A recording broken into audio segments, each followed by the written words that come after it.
నమస్కారం. తెలుగు భాషా సాహిత్యాలకు సేవ చేస్తున్న ప్రవాసాంధ్రులందరికీ ముందుగా నా శుభాకాంక్షలు మరియు అభినందనలు. డెట్రాయిట్ తెలుగు సాహితీ సమితి నిర్వహిస్తున్న కార్యక్రమాల్లో ప్రత్యక్షంగా పాల్గొనాలని ఉన్నప్పటికీ కార్యాలయ కార్యభారం వల్ల రావడానికి అవకాశం లభించలేదు. అందువల్ల ఈరోజు దృశ్య మాధ్యమంగా మిమ్మల్ని అందరినీ కలుసుకునే అవకాశం లభించినందుకు ఎంతో సంతోషిస్తున్నాను. ఏ దేశం ఎగినా, ఎందుకు కాలిడినా, ఏ పీఠం ఎక్కినా, ఎవరెదురైనా అన్న రాయప్రోలు వారి మాటలను గుర్తు చేసుకుంటూ మాతృభూమి గొప్పతనాన్ని మరియు మాతృభాష కమదనాన్ని ఎల్లప్పుడూ స్మరిస్తున్న డెట్రాయిట్ తెలుగు సాహితీ సమితికి నా అభినందనలు. ఆంధ్రుడిగా పుట్టడం మరియు ఆంధ్ర భాషను మాట్లాడటం ఎన్నో జన్మల పుణ్యఫలం అని అప్పయ్య దీక్షితులు గారు చెప్పినట్టు, ఆంధ్రులుగా పుట్టి ఆ మట్టి సుగంధాన్ని ఎల్లప్పుడూ స్మృతి పదంలో నిలిపి తెలుగువారిని ఏకత్రాటిపై తీసుకుని వచ్చి నిర్విరామంగా తెలుగు జాతి సంస్కృతిని మరియు భాషను పరివ్యాప్తం చేస్తూ రజతోత్సవాలు జరుపుకుంటున్న డెట్రాయిట్ తెలుగు సాహితీ సమితికి నా శుభాకాంక్షలు.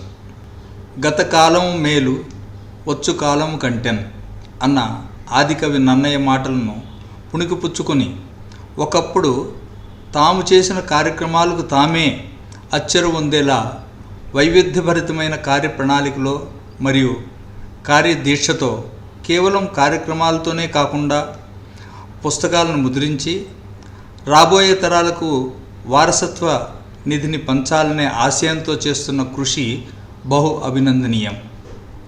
ఈ నిరంతర కృషిలో ప్రముఖ పాత్ర వహిస్తున్న డెట్రాయిట్ తెలుగు సాహితీ సమితి అధ్యక్షులు శ్రీ పిన్నమనేని శ్రీనివాస్ గారికి, కోశాధికారి శ్రీ అడుసుమిల్లి శివ గారికి మరియు సభ్యులకు శుభాకాంక్షలు. భారతదేశానికి స్వాతంత్రం వచ్చిన తరువాత దేశంలో అత్యున్నత సాహిత్య ప్రమాణాలను సుస్థిరపరిచేందుకు స్థాపించిన మరియు దేశంలో ఉన్న ఏకైక అత్యున్నత సాహిత్య సంస్థ సాహిత్య అకాడమీ. ఇది కేంద్ర ప్రభుత్వంలోని సాంస్కృతిక శాఖ ఆధీనంలో స్వతంత్ర ప్రతిపత్తితో పనిచేసే సాహిత్య సంస్థ. మనందరికీ తెలిసిన విధంగా భారతదేశం భిన్నత్వంలో ఏకత్వానికి నిదర్శనం. ఇది భాషల విషయంలో అతీతమేమీ కాదు.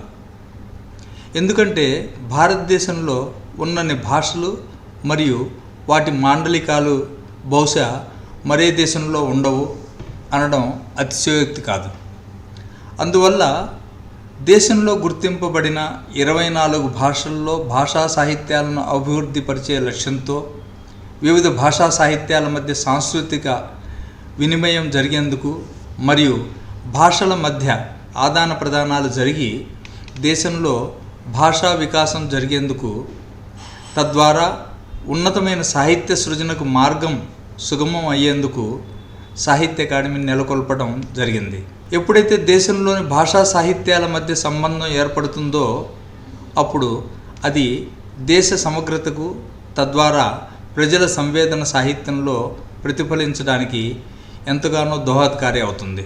దేశంలోని భాషా సాహిత్యాల వికాసానికి పాటుపడేందుకు ఉత్తమమైన రచనలను ఎంపిక చేసి అవి రచించిన రచయితలకు పురస్కారాలు ప్రదానం చేయటం, ఒక భాషలో పురస్కారం పొందిన ఒక గ్రంథాన్ని మరో భాషలోకి అనువాదం చేయటం, గుర్తించిన భాషల్లో ప్రాంతీయ, జాతీయ మరియు అంతర్జాతీయ సాహిత్య కార్యక్రమాలు నిర్వహించడం, భారతీయ భాషా సాహిత్యాల్లో విశేషమైన కృషి చేసిన వారికి ప్రత్యేక గౌరవ పురస్కారాలు అందించడం, వివిధ ప్రాంతాల్లో పుస్తక ప్రదర్శనలు ఏర్పాటు చేసి భాషా సాహిత్యాలను ప్రజలకు మరింత చేరువ చేయటం, వివిధ భాషల్లో లబ్ధ ప్రతిష్ఠితులైన రచయితల మీద వృత్తచిత్రాలు నిర్మించి వాటిని ఆయా సందర్భాల్లో ప్రదర్శింపజేసి ఆయా రచయితల జీవిత చరిత్రలు ప్రజలకు చేరువ చేయటం, దేశంలో వివిధ రాష్ట్రాల్లోని మౌఖిక మరియు లిఖిత భాషల వికాసానికి కృషి చేస్తున్న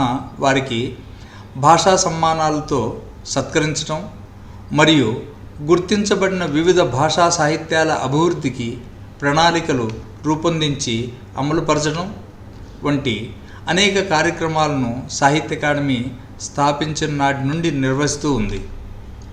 ఈ విధంగా ప్రతి సంవత్సరం సాహిత్య అకాడమీ దాదాపు 600 కార్యక్రమాలు నిర్వహిస్తూ ఉంటుంది. అంతేకాకుండా 24 భాషల్లో దాదాపు 500 పైచిలకు పుస్తకాలు ప్రచురిస్తుంది. ఈ సందర్భంలో ఒక విషయాన్ని మీ ముందు ఉంచే ప్రయత్నం చేస్తున్నాను. అదేమిటంటే, ప్రతి సంవత్సరం సాహిత్య అకాడమీ 24 భాషల్లో 4 రకాలైన పురస్కారాలు అందిస్తుంది. సాహిత్య అకాడమీ పురస్కారం, అనువాద పురస్కారం, బాల సాహిత్య పురస్కారం, యువ సాహిత్య పురస్కారం. ఈ పురస్కారాల్లో ఒక్కో పురస్కారానికి పుస్తకాన్ని ఎంపిక చేసే ప్రక్రియలో మొత్తంగా చేయడానికి దాదాపు 2400 మంది భాగస్వాములు అవుతారు. అంటే ఇది ప్రతి సంవత్సరం జరిగే ప్రక్రియ. ఇది దేశంలో అత్యున్నతమైన ఏకైక సాహిత్య సంస్థ కార్యదర్శిగా ఒక తెలుగువాడిని నేను ఉండటం ఒక గొప్ప అవకాశంగా భావిస్తున్నాను. అలాగే సాహిత్య అకాడమీ తెలుగు భాషలో అనేక కార్యక్రమాలు ప్రతి సంవత్సరం నిర్వహిస్తూ ఉంది అని ఒక తెలుగువాడిగా ఈ విషయం చెప్పడానికి కూడా గర్వపడుతున్నాను. తెలుగు భాషా సుగంధాలను ప్రపంచం నలుదిక్కులా వ్యాపింపజేసే ఉద్దేశంతో అమెరికా ప్రవాసాంధ్రుల కథలను అర్ధ శతాబ్దిలో అమెరికా తెలుగు కథ అనే పేరుతో ప్రచురించడం జరిగింది. ఈ పుస్తకాన్ని త్వరలో జరిగే సిలికానాంధ్ర కార్యక్రమంలో పుస్తకావిష్కరణ చేయడం జరుగుతుంది అని చెప్పడానికి ఆనందంగా ఉంది. సాహిత్య అకాడమీ ప్రవాసాంధ్రులతో సాహిత్య కార్యక్రమాలు అనేక నిర్వహిస్తూ ఉంది. దీనిలో భాగంగానే ప్రపంచం కరోనా మహమ్మారితో కకావికలం అవుతున్న సందర్భంలో కూడా సాహిత్య అకాడమీ అనేక సాహిత్య కార్యక్రమాలను అంతర్జాలంలో దృశ్య మాధ్యమంగా నిర్వహించింది. ఈ సందర్భంలో ప్రవాసాంధ్రులతో వివిధ కార్యక్రమాలు నిర్వహించడం జరిగింది.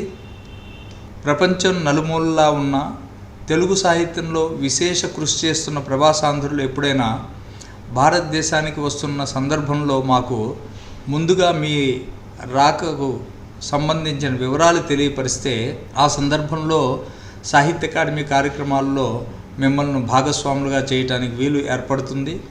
అందువలన తదనుగుణమైన సూచన అందిస్తారని భావిస్తున్నాను.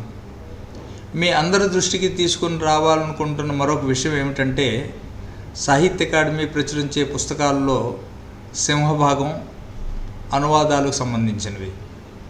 అంటే సాహిత్య అకాడమీ 24 భాషల్లో పురస్కారాలు పొందిన పుస్తకాలను అకాడమీ గుర్తించిన ఇతర భాషల్లోకి అనువదిస్తుంది.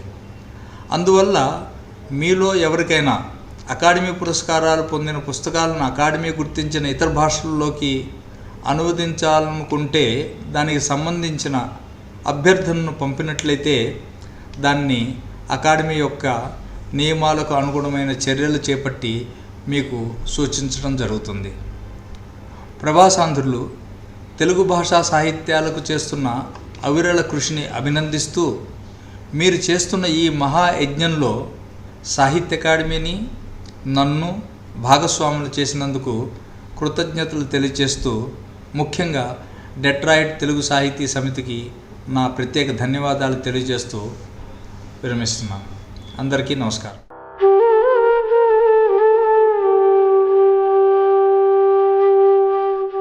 Detroit